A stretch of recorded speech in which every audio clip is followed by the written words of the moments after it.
Hello, everybody. Welcome to tonight's edition of vBrownBags, where we're going to be speaking with Ned Bellavance. Did I pronounce that correctly? You did. Well done, sir. Okay. And he's going to be talking about it, everything you ever wanted to know about Terraform, but we're too afraid to ask.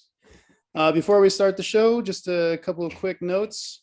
You can get in on the conversation on Twitter at any of those handles there. And we're going to be, or with the hashtag vBrownBag, we're going to be monitoring Twitter all night. Our guest tonight, or at least until the end of the show. We're not going to do it all night. Yes, till the end of the show. Sorry, that's right. All night. We're going to watch it all night, just in case anybody says anything.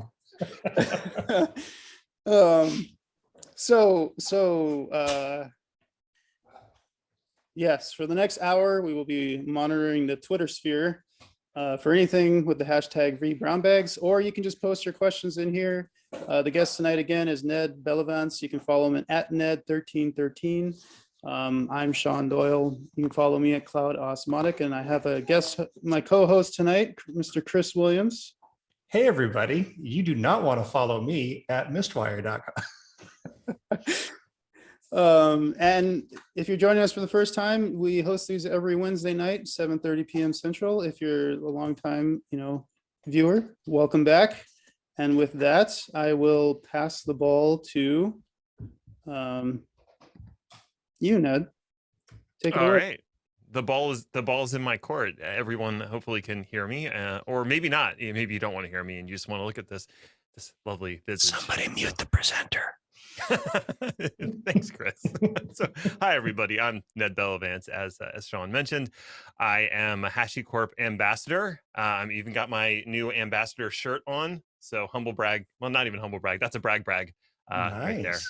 Yeah, I was pretty pumped about that. It's not Very as cool as being like an AWS hero, which I hear like somebody on the panel is. Those guys are highly overrated. Total hacks. Total hacks. Yeah. So mostly because I do a lot of Terraform related stuff with Hashicorp, and they want to acknowledge that. So that was very kind of them. I do appreciate that. Aside from that, I have a YouTube channel where I do a weekly Terraform Tuesdays video where I talk about something Terraform related. I wrote a certification guide for the Terraform Associate Cert, and I also have a bunch of courses on Pluralsight about Terraform, among other things. Which happen to be really, really good. Excellent Pluralsight videos. I'm a fan of them, even though you have terrible taste in theme selection for your VS Code. That is intentional because I don't like your eyes. Oh, I knew it. Well, they were very adamant about having high contrast, which I've just gotten used to at this point. So it's like brutal. My default. I'm so sorry. It's no, you're not. You don't care. I do care. I care about what people want from my courses, and if it's that bad, you can turn down the contrast on your monitor. So I will give you that. It is very, very visible. Naturally. So as implied by the title of this this session, I'm here to answer questions for the most part. So if you don't ask questions, this could be like, it could be like really short. I'm kidding. I could talk about Terraform all night. It's fine. But questions are better. While I'm waiting for questions to start roll in, pretty exciting announcement came out of Hashiconf EU, which just ended today. That ended this morning for us, more or less. So definitely go back and watch some of the sessions there. The big announcement yesterday was Terraform 1.0 is officially generally available. And you might be thinking to yourself, wait, Terraform, it wasn't 1.0 already? Because I've gotten that reaction more than once. And the answer is yes, Terraform was not 1.0. The most recent version previous to this one was 0.15.5. So it's been slowly climbing up the charts. Personally, because it didn't click with me initially, I started using it when it was 0.9. And I was like, oh yeah, it'll just be 1.0 next, because that's how numbers work. Well, that's how decimal numbers work, but that's not how semantic versioning works. They can just do 0.10 and it's fine. So I was like, oh, okay. So they kept climbing up. So that was the big announcement. And someone has asked in the chat, will Terraform 1.0 be a game changer? And the before you answer answer is that, though, oh, hold on to that one. Before you answer that, the first question is, what the heck took them so long? That's a good question, and I have an answer. I know you So do. even better. Yeah. Okay. So, you know, some organizations will just slap 1.0 on their product when it meets some level of MVP. And I mean, like real MVP, not just like it works on my desktop or laptop, but like it actually works correctly in a production type scenario. But that's it. That's where they set the bar, and they'll name it 1.0 and move on with their lives. But that's not how HashiCorp sees their products. For them, a 1.0 has to meet 4 stringent requirements. And I'll pull them up because I want to say them correctly. The first requirement is that it already has to be deployed broadly. Now, that was not exactly a problem for Terraform. Terraform has like over 100 million downloads. It's being used across, I don't even know how many companies. So like that box was checked a while ago. The second one is that the major use cases for the product are understood and supported. So not only do you know what the use cases are, but you actually support them, which is an important distinction. I would say it wasn't until maybe 2 or 3 years ago that they really understood all of the use cases. And I got to say, even now, people are coming up with weird ways to use Terraform. I mean, some people have used it to interact with the Domino's API to order pizza. That's a real thing that happened. Was that you? Did you do that? It was not, because if it was me, it would have been Taco Bell. But it would have been Taco Bell. Yeah, it's correct. But yeah, generally speaking, the major use cases are understood and they're all supported at this point. So that's, thumbs up. That one's been checked for a little while as well. The third one is a well-defined user experience. So like the question for that is, what do they mean by a well-defined user experience? And I think from the command line interaction, they'd kind of gotten there, and the workflow, like pretty much everyone understood. You create a configuration, you run Terraform init, plan, apply, and then if you hate everything and want it to go away, you run destroy, and you're pretty good. But then they introduced Terraform Enterprise and then Terraform Cloud, and it was like, okay, well, we have to refine those aspects of the product before we actually say that it's a well-defined user experience. And they had some work to do with how state was handled, how providers were handled. So that box needed to be checked as well. And then the last one is that the technical architecture behind the product is mature and stable. And that, I think, because of Terraform's wild success, became a bit of an anchor around their neck, because so many people used earlier versions of Terraform, they couldn't change a whole bunch of stuff and break it because people be mad. Yeah. So what they had to do was find a way to slowly push things forward without breaking too much at a time. And the real big change was from version .11 to .12, where they introduced the new version of HashiCorp configuration language that supported actual data types instead of everything just being a string, which was like really nice. And it added a bunch of, you didn't really see it, but the core engineering team rewrote large swaths of how Terraform computed its graph, how it walked the dependency graph, how it did a whole bunch of other stuff. That was all done with .12. So that was a huge upgrade, and it was a pretty big cutover for a lot of people.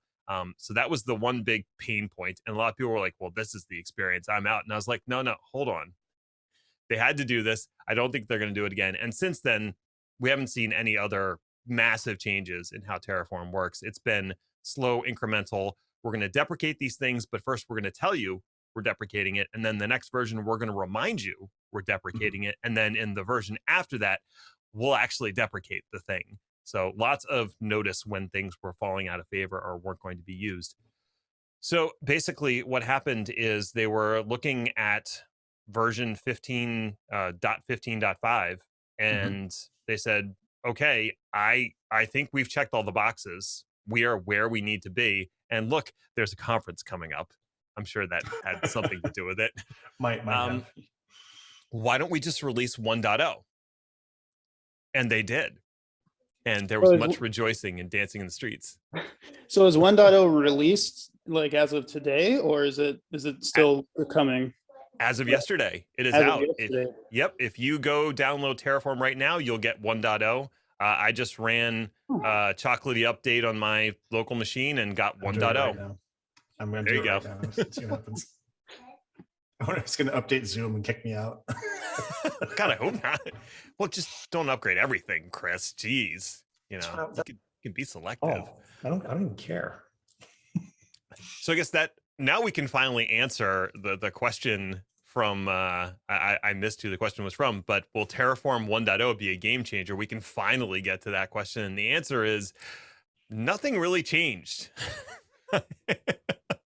It changed from 15.5 to 1.0, and that was basically like if you look at the change log, there's really nothing there because they didn't really change anything. It was just, okay, we're officially 1.0. What did change is the promises behind what a 1.0 release means to them. So they actually wrote a whole document that they're calling it the Compatibility Promise Doc. And in there, it outlines all the things that will not change in 1.x. So all these things will not change until 2.0. So you can rest assured that the standard workflow is going to stay the same. The structure of resources and variables and data sources, outputs, all of those things is going to stay essentially the same. The meta arguments inside those things are going to stay the same. Yeah, and there's more to it than that. I'm not going to repeat the whole document, but basically the idea is here's the things that we promise we won't change until 2.0. So you don't have to worry about that for a good long time, because I don't think 2.0 is going to come out anytime soon. And they also said that the 1.0 releases or the 1.x releases will have 18 months of support. So if you find a bug in 1. Whatever, you can submit it and they will investigate it and issue a patch for at least 18 months after the initial release of the software. So you actually have a stated support cycle, which did not exist before. Aside from that, they did the one thing that is now officially deprecated, and this is only if you're someone who's writing providers for Terraform. There were two versions of the SDK. There was a V1 and a V2, and V1 is like officially done, deprecated, stop using it, you fools. Which makes sense because version 2 is a lot better and supports a lot more things that providers can do now. So it's going to be some work for anybody who writes providers, but I think all the major ones were already using the new version of the SDK anyway. So not a huge deal there. So yeah, if I had to bottom line it, like version 1.0 is all about a stable release, making some promises about what is going to change and what isn't, and giving, if an enterprise is looking at Terraform and was waiting until now for 1.0, they can officially go, yes, it's 1.0. We can adopt it if they were actually still waiting. So that's the story of 1.0. And hopefully that answers most of the questions. Let's see. Somebody else asked will it be integrated into Terraform Cloud and Terraform Enterprise? So I'm pretty sure, I can check right now. I'm pretty sure you can already run 1.0 on Terraform Cloud right now. Let me go to app.terraform.io. And I got to get out my two-factor authentication because I am very security conscious. Right, Chris? You know that. Let me find my second factor code. Let's see, is it? Nope, it's the other one. There it is. Let's see. Oh no, it said that's an invalid code. Oh boy, I've been hacked. No, I'm kidding. This is what happens when you try to do it live. That's how you know it's live. We're chilling. We're having a good time. No, doesn't like that one either. All right, so apparently either I can't type or something else is going wrong. But yeah, as far as I know, if you go to Terraform Cloud right now, you should be able to use version 1.0. I think that was released as part of everything else. So we should be good. Let's see, what else? It's very secure. You know that because I can't get in. They won't even let me in. That's how secure it is. That's how secure it is. Ned, oh no. No, not that guy. That's how secure it is. So one thing I'm curious about, you mentioned graph and they had to rework the graph, how the graph builds and all that. And I know you can export the graph to like, oh, can't remember the name of it. There's a file. I know what you're talking about. Yeah, it exported to a file which you could load into something else and look at the graph. Right. I honestly did not use that. Very complicated. Like when you print it out, even for just a very simple like architecture, it's very, very complicated. I was just wondering, I was curious, like if you knew of anything that made that prettier or more usable. I have not seen anything that will make that specifically prettier. Anton Babenko, you may be familiar with him. He maintains a lot of the AWS modules. He put together some piece of software that will take a Terraform configuration and create like a graphical representation of what that configuration looks like. So yeah, definitely check that out. I'll see if I can pull up the name of it, but that is useful if you're trying to just map it out in your head. And I think it also, you can build a configuration graphically and then have it export to Terraform, but it's not going to give you the best written configuration ever. It's more just going to be a best guess at the different resources, and then you're going to have to tweak how it's actually configured. And if you want to add anything more complicated like loops and that kind of stuff, you'd have to do that on your own. Yeah, Graph is. I've never said that out loud. I don't know if that's actually how it's pronounced. Didn't you actually do a demo of it in one of your videos? I vaguely recall you like showing off a graphical interface. It's at one point in one. Maybe it was a while ago. Long ago that I don't remember it. So it's entirely possible. But yeah, he's got some good stuff. So Anton Babenko is his name, and I'll throw it in the chat just so everybody knows his name. Viz. So anyway, hopefully that clears that up. In terms of the dependency graph, I will say Terraform's gotten a lot more efficient at walking the dependency graph. So I've noticed that when I'm running a plan or apply on a really big configuration, it is much more rapid than it used to be. Whether I'm running on Windows or Linux, it's just generally faster. And the other thing is now when you do an apply or a plan on an existing configuration, it will only show you changes. It's not going to show you the entire configuration again, which is nice because sometimes those configurations would be pages and pages. Like if anything that I ever did with like AWS code commit or something, or code pipeline, one change, or Elastic Beanstalk was really bad. One change could be like pages and pages of output before it finally told you what the one change was, and you'd have to scroll back through the whole thing. I was not a fan of that. So, oh, Anton Babinko. Okay, I thought that name sounded familiar. I used his pre-commit, Terraform pre-commit setup, which is awesome. So I highly recommend that if you're working with Terraform. Yeah, I just found that I just discovered that the other day, and I was like, this is amazing. So, yeah. So some common things. I haven't seen a bunch of questions yet, so I'm just going to ramble about things. If that's Please do. All right, that's what you do best. You're not wrong. So one thing that I've seen a little bit is people starting to get concerned that maybe they've missed the boat on Terraform. Kind of like if you got into vSphere a little bit late, or Docker or Kubernetes, and you're like, has the ship already sailed? Is it too late to get on board and learn about it? And I want to assure everyone who's watching or watching the recording that it is definitely not too late to get on board with Terraform and start learning it. It is growing, not shrinking, which is nice. And the world definitely needs more people who are proficient in it. So if you're hesitant, you're like, I'll wait for the next wave of thing that comes around.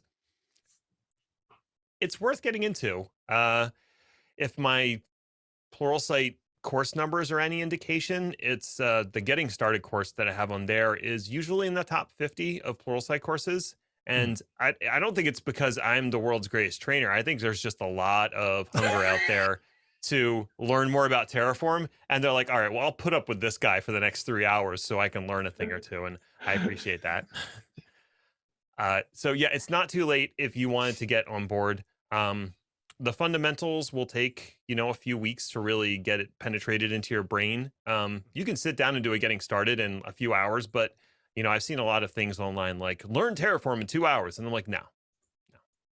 It's like learn Python in 2 hours or learn anything else. You're going to learn something in 2 hours, but it's definitely not going to be the whole of things. There's nothing that will actually stick.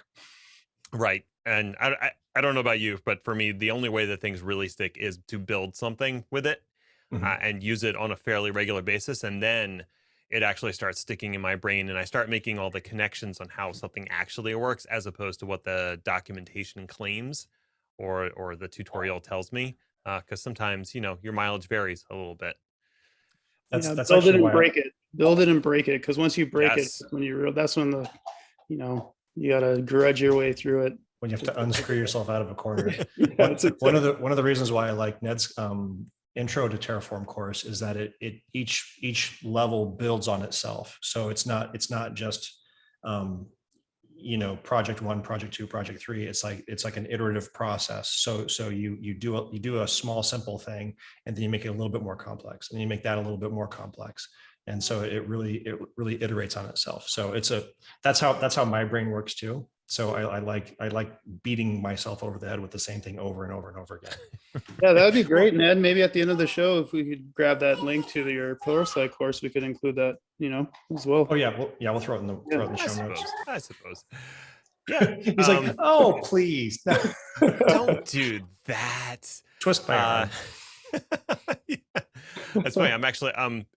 I'm working on an AWS course right now, and you would think I'd be building everything with Terraform, but I have to also acknowledge that people taking the AWS course may not be familiar with Terraform. So instead, I'm using CloudFormation and AWS CLI, and it's like pulling teeth, man, because I'm just so used to doing things with Terraform. It's like, just doing things in Bash with the CLI, it's just so painful sometimes when you. So that's a good question to pose since you're now dipping your toes into this. Terraform versus CloudFormation, but there's the public cloud specific languages for each of the public clouds, and then there's Terraform, which historically I have encouraged people to use because it's agnostic. Because if you have to apply something to a different cloud, and nobody's just in one cloud nowadays, I say go with Terraform. What's your experience now as a Terraform master now learning CloudFormation? What's your experience? Master. Well, I mean, you've got 19 videos for it on Pluralsight. I think you're qualified to vent an opinion here. So, it's funny. This is exactly what I was going to say. Dan Barr just posted in the chat. He learned CloudFormation first and then started learning Terraform. That is my exact experience in a nutshell. So I'll tell you a little story. I was working for a consulting group and I'd never done anything in AWS, hadn't touched it at all. And we got a deal from a client to build out an architecture for their healthcare system on AWS. No pressure. And no pressure. And the pre-sales architect who actually sold it did the initial architecture. Okay. And so when he was done and they wanted to move to phase 2 of, okay, we want this deployed in a production setting, he handed the project to me and was like, you can do this, right? And I was like, yeah, sure, I can do this. And it was like, looking back on it, it wasn't the most complicated thing, but I was literally learning AWS while I was learning to deploy this thing and learning CloudFormation on top of it, because I had to learn all of those things simultaneously. So isn't that how every consultant picks it up? I think so. God, and I looked at that CloudFormation template not that long ago, and I'm horrified into a coma. But it was my first attempt at it, and the client didn't know any better. And I will say, like, the deployment worked, but it was ugly. It was ugly as far as coding CloudFormation goes. And it was, over 1,000 lines. This was pre-YAML. You couldn't do it in YAML. So this was all JSON. Oh, man. When I looked at it, I think it was about 1,300 lines of CloudFormation to build out some domain controllers and SQL servers and the application servers and the web front end and S3 buckets to hold a bunch of stuff. Like, it was very robust of configuration, and I was just exhausted by that.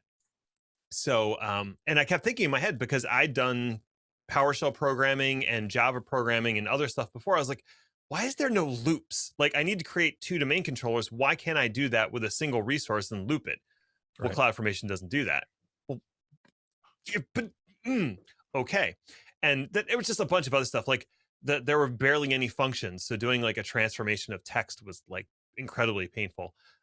So then I happened to come across a blog post from Scott Lowe of VMware fame. And he was testing out Terraform and wrote a blog post about it. And I was like, oh, this looks nice.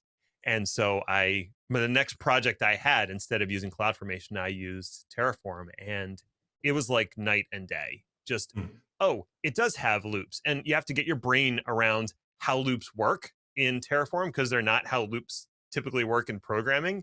You have to understand the count metaphor and all that kind of stuff. But once you get that down, now you've got loops. Now you actually have like a plan and apply cycle, which CloudFormation, at least that it has that sort of, or at least it has the rolling apply, which was better than what Azure had at the time with Resource Manager, which was like, well, you deploy it once and then you're done. So I was very happy to use Terraform. And when I would go to clients, we would use Terraform to stand up their infrastructure. And if the client was interested, we would give them the Terraform configurations. Now, whether they actually did anything with that after the fact was up to them, but we would give them the configurations and be like, yeah, go to town.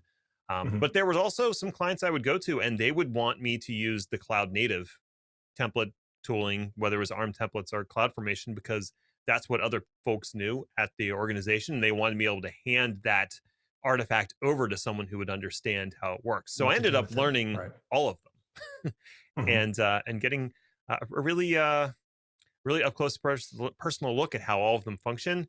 I think ARM templates have finally added YAML support, maybe. I'm not sure. I barely use them anymore. Oh, but we don't care. I mean, no, wait, we do. We don't care about Azure. And I barely touch the Google deployment thing. Anything that I do with GCP is Terraform, because I just can't. That was enough. Someone else asked, would you recommend that you Terraform all the things in the public cloud? Or are there reasons why you may want to split your management between IAC and native cloud management tools? The way that I approach a lot of new projects when it's a new service or something I haven't touched before is to deploy it with the console first, honestly, because that gives you the next finish wizard that actually gets the thing deployed. And once you have the thing deployed, now you can sort of peek under the covers and go, okay, what was actually deployed here that I would need to do in a Terraform configuration or a CloudFormation template? Because sometimes it's not obvious when you look at the documentation. Oh, you need these 6 different resources to actually deploy this thing that happens in a wizard in the console. So I do like to do things with the console the first time, just to validate, also to validate that my idea will work, because sometimes I'll have an idea that, these 6 things will fit together and they don't. And I'd rather find that out in the console in 10 minutes than find that out after writing Terraform for an hour. Because I mean, ultimately Terraform does take longer to write than clicking around in the console the first time. You get all the time savings when you do it a second time. So as opposed to hitting provision or deploy, like for example, when you're making something in CloudFormation, waiting after the RDS has been deployed, which takes 13 minutes, and then that 15th thing fails, and you're like, oh crap, and then you have to go back. And I've spent many hours just watching CloudFormation templates fail multiple times, and then I was like, you know what, I should just do this in CLI and figure out what the hell's going on. Exactly. So that's why I end up going back to the console. And sometimes I go to the CLI because if it's a really new thing, it might not even exist in the console yet, or it might be something that's, super secret hidden. They don't want to add it to the UI for whatever reason. So yeah, that's when I typically use the console or the CLI, is to try something out. And then if it's something I'm going to continue to use, that's when I put it into an IAC. And typically that's going to be Terraform. Unless I'm doing some sort of consulting job where they really are opposed to Terraform for some crazy reason. Another reason that we used CloudFormation, as opposed to Terraform a long time ago, was to set up the initial, it's sort of a first mover problem. We were trying to set up all these AWS accounts and stacks and just like governance stuff within AWS. And it was easier to do that initial framing using CloudFormation to get your S3 buckets where you're going to put your state, to create all the accounts that you're going to have, all the roles that Terraform is going to assume when it deploys things. Like, do that all with a CloudFormation template. And now Terraform can take over to do the actual deployment of resources in those accounts now that you set up the larger structure for it to operate in. So we did that for a few projects, and that was pretty successful. We could walk in with our CloudFormation template. All right, let's get your accounts deployed and all of the stuff in them. And now we're going to hand this over to Terraform, and it's going to spin up all these resources and store state in S3, which is what we would typically do with DynamoDB.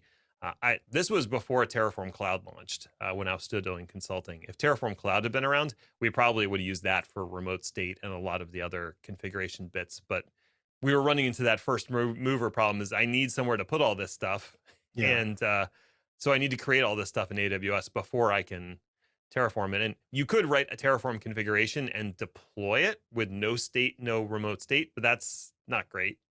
So instead have a CloudFormation stack that's sitting in the background handling that stuff. Yeah, that's actually a good.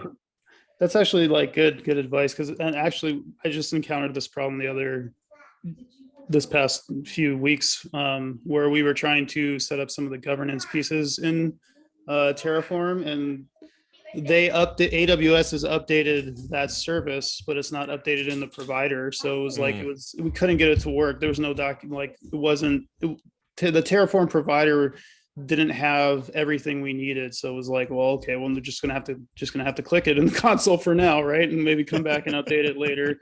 I guess, do you ever when you encounter things like that or anything for other resources that you're deploying in the account, like how do you recommend getting around that, like local exec or deploying like some kind of function as a service to like kind of, because CloudFormation has custom resources, right? Right. You can sort of do that. You can do that with Terraform by launching a Lambda and then doing something. But like, how would you recommend going about that kind of scenario? Well, if you can wait a couple weeks, it'll probably be in the Terraform provider. Be the first thing I'd say is because at least I know for Microsoft Azure, there's a dedicated team at Microsoft that works on the provider all the time. So often you will see the new resource exist in the provider when it is launched on Azure. I think AWS, they may not have a dedicated team, but there is a team at Hashicorp that is working feverishly to add resources and data sources. So if you can wait like 2 weeks, it might be there anyway. But if you really need it now, like now, you do have a few options. You can deploy a CloudFormation template using Terraform that is an existing resource. So you can just do that. So it's all still sitting in your Terraform configuration, and then maybe you can extract it out of CloudFormation once it's supported by Terraform and use an import to move it into state. Or like you said, you can set up a local exec or do a Lambda. I don't like local exec. If there's any possible way to avoid using it, I'm always going to regret it because it's doing something locally, and I don't trust it when things are running locally because they tend to break, or they tend to write files out that you'll lose, especially if you're moving workstations or if you have more than one person working on the thing. And it doesn't work especially well for remote runners if you're using like GitHub Actions or Terraform Cloud. So yeah, if I can avoid local exec, I would rather write something in Lambda to deploy it or run whatever the thing is temporarily until it's supported, like you said. And you can do the same thing for Azure. You could write an Azure function to do it, or use an ARM template. And I'm assuming you could do the same thing for GCP. So that's definitely a pattern you can follow. Going back to that first mover thing, that's actually something I encountered recently when I wanted to set up Azure DevOps for deploying Terraform. To create the actual pipeline and the project and everything, I ended up using Terraform Cloud and the automation there to deploy Azure DevOps project and pipeline. And then that project and pipeline would then deploy resources in Azure. So I kind of did the inverse of what I did before, which is using Terraform to deploy something to Azure DevOps, which will now run Terraform to deploy something else. And if that doesn't confuse you, congratulations. Terraform Inception. Yeah. Yeah, it can get funky. And I think that's a challenge that we all deal with is, what do you do? What's the first, how do you get the first thing built? And whether that's creating secrets and passwords that will be used in your Terraform configuration, whether it's building out the pipeline that's then going to automate everything else, like where does that pipeline exist? Fortunately, a lot of the time now you can store your pipeline configuration with your code. So I know you can do that with GitHub Actions. You can do that with Jenkins. You can do it with Azure DevOps. All of those, you can just have a YAML file that outlines the actual pipeline with the rest of your config. But you still need something that will set that pipeline up and give it all the right credentials. And that needs to exist outside of your Terraform configuration.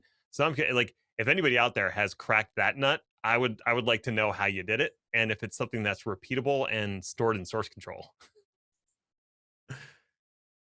Nope. Nobody? Okay, good. Nope. So I'm not the only one. Very suspiciously quiet right now. Oh man, it's good. Sorry. Having a nice sip of I should have gotten some for myself. It is 9 o'clock where I am, and that's a good point. And yeah, I'm having a nice IPA, and it's very delicious. So do the exact same thing. Getting back to common questions, something that I do get asked about a lot is dealing with secrets in Terraform, because that is a big challenge. How do you handle values that are sensitive in nature? And one of the nice things that was introduced a couple versions back in Terraform was sensitive variables. So if you mark a value as sensitive in Terraform, in the output from whatever logging and whatever comes out in the terminal, that value will never be shown there. So if it's a database password or credentials to an API or whatever it is, if you set the variable or the value as sensitive, Terraform's not going to show it in the logs. So that's good, right? The downside is it still is going to exist in the state file. And the state file doesn't mask it in any way. It's not like storing a hash in there or something. So best practice for that is to store your state somewhere that's encrypted and protected through some sort of access control. So knowing that you have those sensitive values in there, store it somewhere that is safe. And if you're using Terraform Cloud, then that's already using encryption. So you're good to go. If you're using S3, make sure that encryption is enabled and that you have your buckets properly configured for access. If you're using whatever other remote backend, just verify you're doing that for your sensitive values. It will also mask values if you use outputs. So you can actually write a module with sensitive values and have it pass those sensitive values as outputs. And then whatever configuration calls that module will treat those outputs as sensitive unless you use a function that explicitly says, don't treat it as sensitive anymore and show me the actual value. So there is that now protection that can flow throughout multiple configurations to keep sensitive values from being shown. But it's just important to be aware that they do exist somewhere in plain text, and you need to protect that thing. That's a great point. Yeah, that's a great point. There's, it's so critical to protect those, that, a lot of times you think, well, I'm just running this locally. It's, it's fine. Like, it's just going to be on my shell. And then when my shell's gone, or I can just wipe the history of my shell, no problem. But people don't realize it gets propagated into the state. So that's a great tip there. Right. Do you have any recommendations for anything to check the state files, like to go through after you've done it to check the state files for what would maybe seem like sensitive values? They're just JSON files. So anything that does like credential detection or scanning should work. Since version 0.14, now the state file structure has not changed. So that was another contentious thing for a while, is the structure of the state file was not formally documented and was subject to change at any time.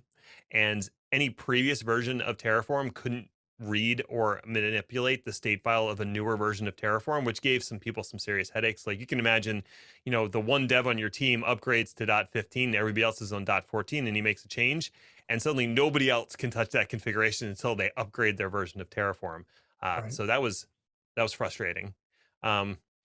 Since .14, they've now officially sort of locked down the format of the state file, and any version of Terraform from .14 on will be interoperable with state. So if you're running a previous version of Terraform, you'll still be able to run plans and applies against that state data without corrupting it. So if you want to scan it with something, it's now in a very formal, regimented format that you actually have a chance of scanning and it not changing underneath you. So that's probably good. Yeah, But like I great. said, Yeah. definitely, if you're working with sensitive data, or you think you might be, and chances are you are, store that somewhere that's encrypted and protected. The other big thing is, locking down the way that Terraform is running to only the rights it needs to perform actions on your target account. So, the standard best practices work with AWS. It should assume a role in IAM. The credentials should be short-lived. And if you really want to get deep into that, you can actually integrate it with HashiCorp Vault and have Vault automatically generate credentials for Terraform to use, and have those credentials only have a lifetime of 30 minutes, 1 hour. And after that time, those credentials expire. So even if someone somehow got access to the Terraform credentials, there'd already be no good. Mm-hmm. The Dan Barr question. So Dan Barr, not in the chat, but in the Q&A, asked any tips for structuring your Terraform projects, like handling different variables for test, dev, prod, etc. I've been using workspaces with different var files, and that seems to be a bit kludgy. Yeah, that's tough. I hate to say it. Workspaces is definitely the right approach for different environments, is to have, a workspace for dev, QA, staging, etc. How you store the values for your variables is going to be highly dependent on where those values potentially live. So you could use a tfvars file for each different environment. You could store them all. I've actually done, I think I did a demo of this. When we look back through the history, yeah, I did one way back, Terraform Tuesday. It was actually one of the first ones I ever did. It was June 2nd of last year, and it was called Console Data Source. And basically, I set up console as a key value store, and I stored the environment information in console for each different environment. And then the keys were all named exactly the same for each environment, and it just appended the workspace name when it went to go read the values out of console. So it would get the proper values for that environment without having to change anything else in the configuration of Terraform. So it just used that sort of workspace as part of the key name. So that was successful. It definitely worked. And you could do that with any key value store. There's nothing special about console in that particular case. It just, I was, like staying in the HashiCorp family. You could do the same thing with DynamoDB, just have a table of values. And if you really wanted to get stringent about it and you were worried about having production values available in the same DynamoDB table, you could create a separate table for each environment and then configure the permissions that only the Terraform role that gets assumed by Terraform when it's running in that environment has access to that DynamoDB table and those values. But then, like I said, the key and the keys for all of the values could be the same in each table. So now you don't have to worry about that changing in your configuration. So hopefully that wasn't too confusing of an answer.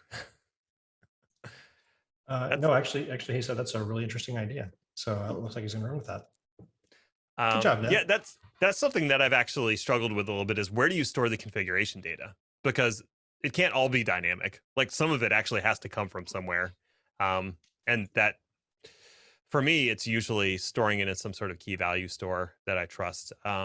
What I've seen from other people is they'll have some other application generate a JSON document that has all the configuration data in it. and then they'll pass that as one big map basically into Terraform. It'll actually just import the JSON file and transform it to a map, and then walk the map to get its various values.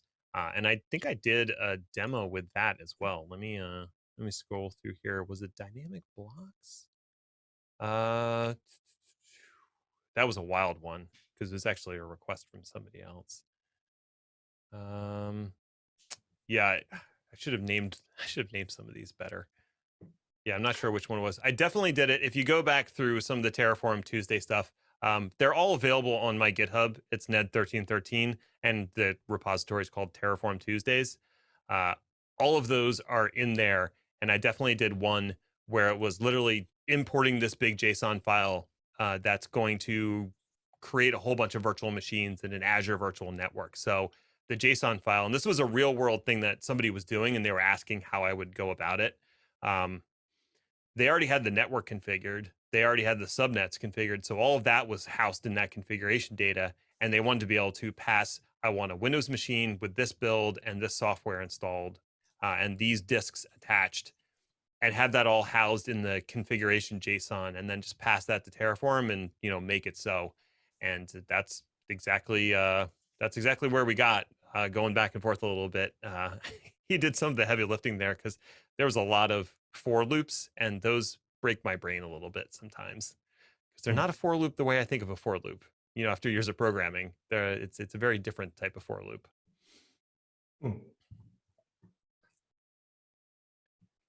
All right. All right. Let's see. I think we're okay for questions. Adam Fisher just threw down the gauntlet. Burritos are better than tacos. Changed my mind. Why would you do that at the end of the show? That's now we're going to go. This is easy. This is an easy one. The reason why tacos are better is because tacos are smaller. And what that means is if I want a chicken taco and a beef taco and a fish taco, I can have all of those in one sitting. I can't do the same with the burrito. Sure you can. I mean, I could. And what if I want one in a corn tortilla and I want another one in a flour tortilla? Because I'm not going to serve fish in a flour tortilla. I'm not a monster, all right? You're so fancy. That's me. I am the fanciest. It's true. Another cool thing that I did on one of the Terraform Tuesdays, and I'm gonna say a word, and I don't want you all to recoil in horror. All right. Oracle. Stay with me. I'm trying Oracle to drink Cloud. Here. Do you mind? Oracle. Well, I might be making you drink more. I don't know. Oracle Cloud OCI is actually pretty cool. Now, I know that sounds weird. What you have to bear in mind is the people that built Oracle Cloud have basically nothing to do with the rest of the organization as a whole. And most of them were hired in from like Google, AWS, and Azure. They paid those people a lot of money to come over.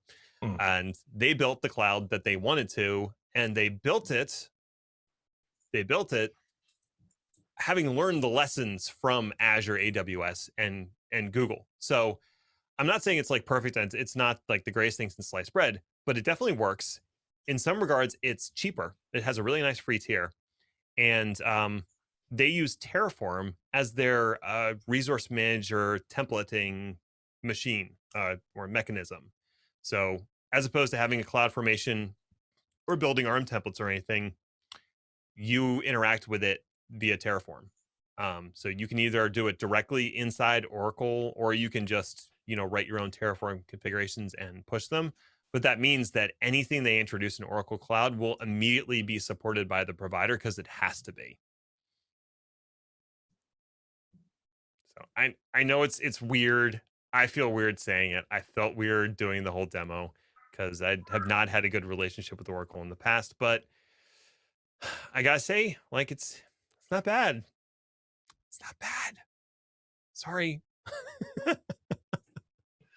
So I mean, I was with you at the CFD where OCI kind of did their thing. I was also not horrified.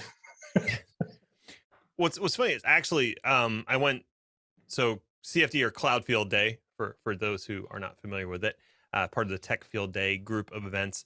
The very first one I ever went to was Cloud Field Day 3, and Oracle presented, and it was like their first version of OCI. And Missed that one. oh man, it was brutal. We sat there, and it was like me and Keith Townsend and Justin Warren and a few other folks, and we just like, oh god, we tore them to pieces. It was like I felt kind of bad afterwards, but not really, because it was Oracle. And when they came back, and I think it was Cloud Field Day 6 or 7, and gave their presentation, and I was like, this is not the same thing that I saw, 3 years ago. Like, they had completely redone this was V2 of their cloud. They'd redone almost everything from the ground up.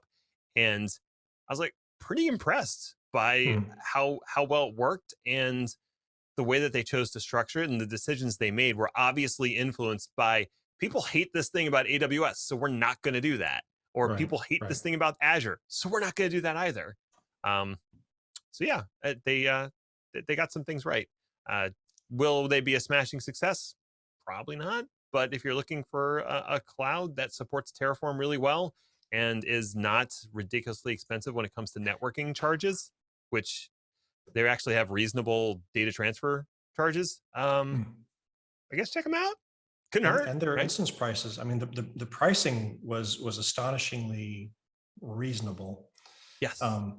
In comparison, but I mean, obviously they're also subsidizing it now, trying to just get people to come over. So, oh god, yes, yeah, and in typical Oracle fashion, I'm sure in 5 years, if it turns out to be a smashing success, the hell out of you with. No, they just raise all the prices once you're locked in. Right. So yeah, I mean, and then bring the lawyers. If you have a fun dev project that you want to run somewhere on a free tier, I mean, their free tier was pretty generous, so go for it. That's what I ended up doing. And they didn't pester me too much. I got like one sales call, and that was it.